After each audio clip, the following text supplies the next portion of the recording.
Hi friends, അപ്പോൾ ഞാൻ ഇന്ന് നിങ്ങളൊരു ഷെയർ ചെയ്യാൻ പോകുന്നത് ഹെയർ എങ്ങനെ കെയർ ചെയ്യാം, എന്തൊക്കെ ശ്രദ്ധിച്ചു കഴിഞ്ഞാൽ നമുക്ക് ഹെയർ ലോസ് ഇല്ലാതെ ഒരു പരിധി വരെ കൊണ്ടുപോകാൻ വേണ്ടിയിട്ട് പറ്റും. ഇതിനെക്കുറിച്ചാണ്. അപ്പോൾ ഈ ഒരു വീഡിയോ സ്കിപ്പാക്കാൻ പാടില്ല, കറക്റ്റായിട്ട് വാച്ച് ചെയ്യാം. വളരെ ചെറുപ്പത്തിൽ തന്നെ ഇപ്പോൾ അമ്മയാണ് എൻ്റെ മുടിയൊക്കെ കൂടുതലായിട്ടും കെയർ ചെയ്ത് കൊണ്ടു നടന്ന ഒരാൾ. കാരണം ഇതിനെക്കുറിച്ച് അവർക്കാണല്ലോ കുറച്ചും കൂടി അറിവുണ്ടാവുക. കാരണം അമ്മയ്ക്ക് നല്ല മുടി ഉണ്ടായിരുന്ന ഒരാളാണ്. അവരെ ഒരു പണ്ടത്തെ രീതിയൊക്കെ വെച്ച് നോക്കുകയാണെങ്കിൽ നമ്മൾ നോർമലി ചെമ്പരത്തിയിട്ട് കാച്ചിയ വെളിച്ചെണ്ണയാണ് യൂസ് ചെയ്തത്. പക്ഷെ അത് മാത്രം ചെയ്തതുകൊണ്ട് മുടി വളരുമെന്ന് ചോദിച്ചു കഴിഞ്ഞാൽ നമുക്ക് അങ്ങനെ പ്രൂവ് ചെയ്തിട്ടില്ല അല്ലേ. എവിടെയും അങ്ങനെ ഒരു ഇത് യൂസ് ചെയ്ത ആളുകൾക്ക് മുടിയില്ലാത്ത ആളുകളുമുണ്ട്. അപ്പോൾ ഫസ്റ്റ് ഓഫ് ഓൾ ചെയ്യേണ്ടത് കുറച്ച് കെയർ കാര്യങ്ങൾ കൊടുത്തു കഴിഞ്ഞാൽ നമുക്ക് ഒരു പരിധി വരെ മുടി നല്ല ഹെൽത്തി ആയിട്ട് വളരാൻ വേണ്ടിയിട്ട് സപ്പോർട്ട് ചെയ്യും. മുടി കൊഴിഞ്ഞു പോകുക എന്നുള്ളത് നോർമലി എല്ലാവർക്കും സംഭവിക്കുന്ന ഒരു കാര്യമാണ്. അത് സ്ട്രെസ് കൊണ്ടാവാം. പിന്നെ നമ്മൾ കഴിക്കുന്ന ഫുഡിന്റെ ഒരു എന്താ പറയുക, കൂടുതൽ എരിവ് പുളി മസാലയൊക്കെ യൂസ് ചെയ്യുന്ന ആളുകളിൽ ഈ ഒരു പ്രോബ്ലം പറയുന്നത് കേട്ടിട്ടുണ്ട്. പിന്നെ കറക്റ്റായിട്ട് കഴിക്കുന്ന ഫുഡിൽ പ്രോട്ടീൻസ് ഒന്നും കിട്ടുന്നില്ല, ഹെയറിന് ആവശ്യമായിട്ടുള്ള ഒരു കാര്യവും കിട്ടുന്നില്ല എന്നുണ്ടെങ്കിൽ കൂടുതൽ ഹെയർ ലോസ് ഉണ്ടാവാനുള്ള ചാൻസസ് കൂടുതലാണ്. പിന്നെ ക്ലോറിൻ അടങ്ങിയിട്ടുള്ള വെള്ളമൊക്കെ എടുക്കുന്ന ആളുകൾക്ക് ഈ ഒരു ഹെയർ ലോസിന്റെ കാര്യം പറയുന്നത് കേട്ടിട്ടുണ്ട്. അപ്പോൾ വളരെ സിമ്പിൾ ആയിട്ട് പറയുകയാണെങ്കിൽ വീട്ടിൽ അമ്മ ചെയ്തിരുന്ന ഒരു കാര്യം, രാവിലെ നമ്മൾ നോർമലി ഇപ്പോൾ ഞായറാഴ്ച ദിവസങ്ങളിലാണെങ്കിൽ ഹെയറിന് വേണ്ടിയിട്ടുള്ള ഒരു ടൈം നമ്മൾ സ്പെൻഡ് ചെയ്യും. അപ്പോൾ നല്ല മുടി കുറച്ച് വെളിച്ചെണ്ണയൊക്കെ ഇട്ട് നന്നായിട്ട് മുടിയിൽ അപ്ലൈ ചെയ്തിട്ട് പിന്നെ നമ്മൾ താളി ഇട്ടിട്ടാണ് മുടി കഴുകിയിരുന്നത്. അപ്പോൾ ആഴ്ചയിൽ ഒരിക്കൽ ഹെയറിന് വേണ്ടിയിട്ട് നിങ്ങൾ മാറ്റി വെക്കാൻ വേണ്ടിയിട്ട് റെഡി ആവാം. അപ്പോൾ സിമ്പിളായിട്ട് ഇപ്പോൾ താളി നിങ്ങൾക്ക് അറിയാം, എങ്ങനെ വേണമെങ്കിലും നിങ്ങൾ ചെമ്പരത്തി ഇല ഉള്ള ആളുകൾ അത് ഫോളോ ചെയ്തിട്ട് തന്നെ താളി ഉണ്ടാക്കിക്കോളാം. പിന്നെ ഇപ്പോൾ പാക്കറ്റ്സ് കാര്യങ്ങൾ കിട്ടുന്നുണ്ട്. മാക്സിമം നാച്ചുറലായിട്ട് എടുക്കുന്നതാണ് ഏറ്റവും ബെസ്റ്റ്. ഷാമ്പൂവിന് പകരമായിട്ട് നമുക്കത് ഫോളോ ചെയ്യാം. അപ്പോൾ അങ്ങനെ ഇരിക്കുന്ന സമയത്ത് നോക്കുകയാണെങ്കിൽ മുടി കുറച്ചും കൂടി എന്താ പറയുക, വെളിച്ചെണ്ണ ഇട്ടതിന് ശേഷം മാത്രം നിങ്ങൾ എന്തോ അപ്ലൈ ചെയ്യാൻ വേണ്ടി നോക്കുക. അപ്പോൾ കുറച്ചും കൂടി സിൽക്കി ആയിട്ടും അതേപോലെ തന്നെ സോഫ്റ്റ് ആയിട്ടും നിൽക്കാൻ വേണ്ടിയിട്ട് സപ്പോർട്ട് ചെയ്യും. പിന്നെ തല ആഴ്ചയിൽ ഇപ്പോൾ ദിവസവും തല കഴുകുന്ന ആളുകളുണ്ട്. നിങ്ങൾക്ക് എങ്ങനെ വേണമെങ്കിലും ചെയ്യാം. അത് ഓരോരുത്തരുടെ ഇഷ്ടമാണ്, ഓരോരുത്തരുടെ വിശ്വാസമാണ്. ഇപ്പോൾ ദിവസവും തല കഴുകാത്ത ആളുകളുണ്ട്. അപ്പോൾ ചില മുടിക്ക് ഇപ്പോൾ ഡ്രൈ ആയിട്ടുള്ള മുടിയുള്ള ആളുകൾ, ഇപ്പോൾ എൻ്റെ മുടി എന്ന് പറഞ്ഞു കഴിഞ്ഞാൽ ഭയങ്കര ഡ്രൈ ആയിട്ട് നിൽക്കുന്ന ഒരു ഫിസി ഹെയറാണ്. അപ്പോൾ ഇത് ദിവസവും തല കഴുകി കഴിഞ്ഞാൽ എന്താ മുടി ഭയങ്കരമായിട്ട് പൊട്ടിപ്പോകുന്ന ഒരു പ്രവണത ഉള്ള ഒരു ടൈപ്പ് ഓഫ് മുടിയാണ്. അതിന്റെ സ്ട്രക്ചറൊക്കെ അങ്ങനെയാണ്. അപ്പം അങ്ങനെയുള്ള ആളുകളൊക്കെ ആണെങ്കിൽ ജസ്റ്റ് നിങ്ങൾക്ക് ആഴ്ചയിലോ 2-3 ദിവസം തല കഴുകുന്ന അതായിരിക്കും കുറച്ചും കൂടി ബെസ്റ്റ് എന്ന് ഞാൻ വിശ്വസിക്കുന്നത്. അങ്ങനെയാണ് ഞാൻ അങ്ങനെയാണ് ചെയ്യാറുള്ളതും. അപ്പോൾ അത് നിങ്ങൾക്ക് നിങ്ങളുടെ ഇഷ്ടം പോലെ തന്നെ ചെയ്യാം. എന്നും തല കഴുകണം എന്ന് നിർബന്ധമുള്ള ആളുകളാണെങ്കിൽ അങ്ങനെ തന്നെ ഫോളോ ചെയ്തോളാം. പക്ഷേ എന്നും നമ്മൾ വെളിച്ചെണ്ണയിട്ട് തല കഴുകുക മാത്രമേ ചെയ്യുന്നുള്ളൂ, അല്ലാതെ ജസ്റ്റ് ഒരു എന്താ പറയുക അതിന് വേണ്ട പ്രത്യേകിച്ചുള്ള കെയറിങ് കാര്യങ്ങളൊന്നും കൊടുക്കാറില്ല എന്ന് വിചാരിച്ചു കഴിഞ്ഞാൽ അത് പിന്നെ ഹെയർ എന്താ പറയുക ഉണ്ടാവാനുള്ള ചാൻസസ് വളരെ കുറവാണ്.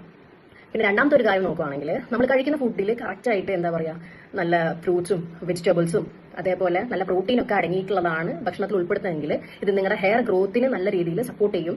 അപ്പോൾ ഇത് കറക്റ്റായിട്ട് ഇൻടേക്ക് ചെയ്യാൻ വേണ്ടി നോക്കുക. ഇപ്പം ചീര, മുരിങ്ങയില, അതേപോലെ നമ്മൾ കഴിക്കുന്ന ഇപ്പോൾ ഫിഷൊക്കെ ആയിക്കോട്ടെ, നല്ല രീതിയിൽ നമ്മൾക്ക് ഹെൽത്തിന് വേണ്ടിയിട്ട് സപ്പോർട്ട് ചെയ്യുന്നതാണ് ഇതെല്ലാം. അപ്പോൾ ഇതൊക്കെ നല്ല രീതിക്ക് എടുത്തോളാം. പിന്നെ നൈറ്റ് നിങ്ങൾക്ക് ഫോളോ ചെയ്യാൻ പറ്റുന്ന ഒരു കാര്യം നോക്കുകയാണെങ്കിൽ രാത്രി കോംപ് ചെയ്ത് കിടക്കുന്നത് വളരെ നല്ലതാണ്. അപ്പോൾ ഒരു ചീപ്പ് എടുത്തിട്ട് പല്ലകന്ന ചീപ്പ് എടുക്കുന്നതാണ് ഏറ്റവും ബെസ്റ്റ്. അത് നിങ്ങൾ മുടി നന്നായിട്ട് 2 ഭാഗത്തേക്ക് ഇട്ടിട്ട് നല്ല കോംപ് ചെയ്യുക. പതുക്കെ വേണം കോംപ് ചെയ്യാൻ. അത് റൂട്ട് മുതൽ നമ്മൾ ലാസ്റ്റ് വരെ നല്ല രീതിയിൽ കോംപ് ചെയ്ത് കഴിഞ്ഞാൽ എന്താ പറയുക നാച്ചുറലായിട്ട് തന്നെ ഓയിൽ പ്രൊഡക്ഷൻ കാര്യങ്ങളൊക്കെ നടക്കും. സെബം എന്നതാണ് അതിന്റെ പേര്. സോ സെബം നല്ല പ്രൊഡ്യൂസ് ആയിട്ട് എന്താ പറയുക നല്ല ബ്ലഡ് സർക്കുലേഷൻ ഒക്കെ ഹെയറിന് എന്താ പറയുക കിട്ടാനും നല്ല തലയോട്ടിയിൽ ബ്ലഡ് സർക്കുലേഷൻ കിട്ടാൻ വേണ്ടിയിട്ട് സപ്പോർട്ട് ചെയ്തു. സോ ഇങ്ങനെ കോംപ് ചെയ്ത് നിങ്ങൾക്ക് നല്ല മുടിയുള്ള ആളുകളാണ്, മുടി പിരിച്ചിട്ട് കിടക്കാൻ പറ്റുന്ന ആളുകൾ ജസ്റ്റ് പിരിച്ചിട്ട് ഓവർ ടൈറ്റ് ആക്കാൻ പാടില്ല. കുറേശ്ശെ പതുക്കെ മാത്രം പിരിച്ചിടാൻ വേണ്ടിയിട്ട് നോക്കാം. 2 സൈഡ് എടുത്തിട്ട് പിന്നെ ചെയ്യുന്ന ആളുകളുണ്ട്. ഇനിയിപ്പോൾ അതല്ല ഒറ്റ സൈഡ് ആണെങ്കിലും പിന്നെ ചെയ്തിട്ട് നിങ്ങൾക്ക് കിടക്കാം. അത് നിങ്ങളുടെ കംഫോർട്ട് പോലെ. ഇനിയിപ്പോൾ അതല്ല മുടി ഇങ്ങനെ കൊണ്ട പോലെ കെട്ടിയിട്ട് കിടക്കുന്ന ആളുകളുണ്ട്. ചിലവർ പറയും ഈ നെറ്റൊക്കെ യൂസ് ചെയ്യുന്ന ആൾക്കാരുണ്ട്. കാരണം നമ്മൾ ഈ തലാണയുടെ മുകളിലൊക്കെ വെച്ചിട്ട് തല ഇങ്ങനെ ഉരസുന്ന സമയത്തൊക്കെ മുടി പൊട്ടാനുള്ള ചാൻസസ് കൂടുതലുണ്ട്. അപ്പോൾ നിങ്ങൾക്ക് ജസ്റ്റ് വേണമെങ്കിൽ ആ നെറ്റ് പോലെ എന്തെങ്കിലും കവർ ചെയ്തിട്ട് കിടക്കണമെങ്കിൽ കിടക്കാം. ടൈറ്റ് ആയിട്ട് മുടി കെട്ടാതിരിക്കുക. കാരണം രാത്രിയിലാണ് മുടി വളരുന്നത്. അപ്പോൾ നമ്മൾ ചെയ്യേണ്ടത് നോക്കുകയാണെങ്കിൽ നൈറ്റ് നമ്മൾ എത്രത്തോളം കുറച്ചും കൂടി ഒരു ഇമ്പോർട്ടൻസ് കൊടുക്കുന്നോ അത് ഒരു ദിവസം ചെയ്താൽ പോരാ. ഇപ്പോൾ നമ്മൾ ഒരു ദിവസം ചെയ്ത് അടുത്ത ദിവസങ്ങളിലൊക്കെ സ്കിപ്പായി നമ്മൾ പിന്നെ എപ്പോഴാണോ ഓർമ്മ വരിക, ചിലപ്പോൾ 1 മാസം കഴിഞ്ഞിട്ടോ 2 മാസം കഴിഞ്ഞിട്ട് വീണ്ടും ചെയ്തിട്ട് കാര്യമില്ല. സ്ഥിരമായിട്ട് ഇത് ചെയ്യാൻ വേണ്ടിയിട്ട് നോക്കാം. ജസ്റ്റ് ഒരു നമ്മൾ കോംപ് ചെയ്യുന്ന സമയത്ത് ജസ്റ്റ് ഒരു 5 to 10 minutes അതിൻ്റെ ഉള്ളിലൊക്കെ ചെയ്താൽ വേണ്ടിയിട്ട് മാത്രം മതി. അത്ര ബുദ്ധിമുട്ടുള്ള പരിപാടിയൊന്നുമല്ലല്ലോ. നല്ല മസാജൊക്കെ ചെയ്ത് എന്നിട്ട് മുടി നിങ്ങൾ ശ്രദ്ധിക്കുക. 1 മാസത്തിന് ശേഷം നിങ്ങളെ മുടിക്ക് എത്രത്തോളം വ്യത്യാസം വരുന്നു, നിങ്ങളെ ആ ഒരു കൊടുക്കുന്ന ആ ഒരു കെയറിങ്ങിന് എത്രത്തോളം റിസൾട്ട് വരുന്നുള്ളത് നിങ്ങൾ എപ്പോഴും അനലൈസ് ചെയ്ത് നോക്കാം. അപ്പോൾ ഇത്രയും കാര്യങ്ങൾ ഫോളോ ചെയ്ത് കഴിഞ്ഞാൽ ഹെയർ നല്ല രീതിയിൽ കെയർ ചെയ്ത് കൊണ്ടുപോകാൻ വേണ്ടിയിട്ട് പറ്റും. എല്ലാം ഇമ്പോർട്ടൻ്റ് ആണ്. കുടിക്കുന്ന വെള്ളം ഇവിടെ ഭയങ്കര ഇമ്പോർട്ടൻ്റ് ആയിട്ടുള്ള കാര്യമാണ്. കാരണം എത്രത്തോളം വെള്ളം കുടിക്കുന്നു അതിനനുസരിച്ച് മുടി ഭയങ്കര സോഫ്റ്റ് ആവാൻ ഇത് സപ്പോർട്ട് ചെയ്യും. കാരണം വെള്ളം നമ്മളെ ഹോൾ ബോഡിക്ക് നീഡായതുപോലെ തന്നെ ഹെയറിനും ഏറ്റവും ബെസ്റ്റ് ആണ്. അപ്പോൾ അത് മറക്കാൻ പാടില്ല. അപ്പോൾ ഇത്രയും കാര്യങ്ങളാണ് എനിക്ക് പറയാനുള്ളത്. പിന്നെ സ്ഥിരമായിട്ട് നിങ്ങൾ കെമിക്കൽസ് യൂസ് ചെയ്യുന്ന ആൾക്കാരാണെന്നുണ്ടെങ്കിൽ സ്ഥിരമായിട്ട് ഇപ്പം സ്ട്രെയിറ്റ് ചെയ്യുന്ന ആളുകളൊക്കെ ഉണ്ട്. ഒരു ഗ്യാപ്പ് ഇടാതെ ഇപ്പോൾ 4-5 മാസം വ്യത്യാസത്തിലൊക്കെ മുടി കളർ ചെയ്യുക, പിന്നെ അതേപോലെ തന്നെ ആർട്ടിഫിഷ്യലായിട്ട് ഓരോന്ന് യൂസ് ചെയ്യുന്ന ആളുകളൊക്കെ ആണെന്നുണ്ടെങ്കിൽ അത് പതിയെ ചേഞ്ച് ചെയ്യാൻ വേണ്ടിയിട്ട് നിങ്ങൾ റെഡി ആവുക. കാരണം ഇപ്പോൾ ഉള്ളതിനെ നമ്മൾ കൊണ്ടേ അത് കളഞ്ഞതിന് ശേഷം വീണ്ടും അതിന്റെ പിറകെ അത് ഉണ്ടാക്കാൻ വേണ്ടിയിട്ടുള്ള ഒരു ശ്രമം നടത്തി കഴിഞ്ഞാൽ പണ്ടത്തെ ആ ഒരു മുടിയുടെ ആ ഒരു തിക്നെസ്സും അതേപോലെ ആ ഒരു വോളിയും അത് കിട്ടണം എന്നില്ല. അപ്പോൾ അതുകൊണ്ടാണ് പറയുന്നത് മാക്സിമം നാച്ചുറൽ ആയിട്ട് തന്നെ കൊണ്ട് നടക്കുകയാണെങ്കിൽ നല്ല രീതിക്ക് നമുക്ക് ഇതിനെ കെയർ ചെയ്ത് കൊണ്ടുപോകാൻ വേണ്ടിയിട്ട് പറ്റും. അപ്പോൾ ഉള്ളതിനെ കളയാതിരിക്കുക. ഇത് വളരെ സിമ്പിൾ ആയിട്ടുള്ള ടിപ്സാണ്. ഫസ്റ്റ് ഓഫ് ഓൾ തല കഴുകുന്ന കാര്യം പറഞ്ഞു കഴിഞ്ഞു.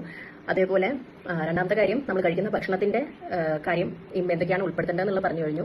മൂന്നാമത്തത് മുടി നൈറ്റ് നല്ല രീതിയിൽ ചീകി ഒതുക്കിയിട്ട് വേണം കിടന്നുറങ്ങാൻ.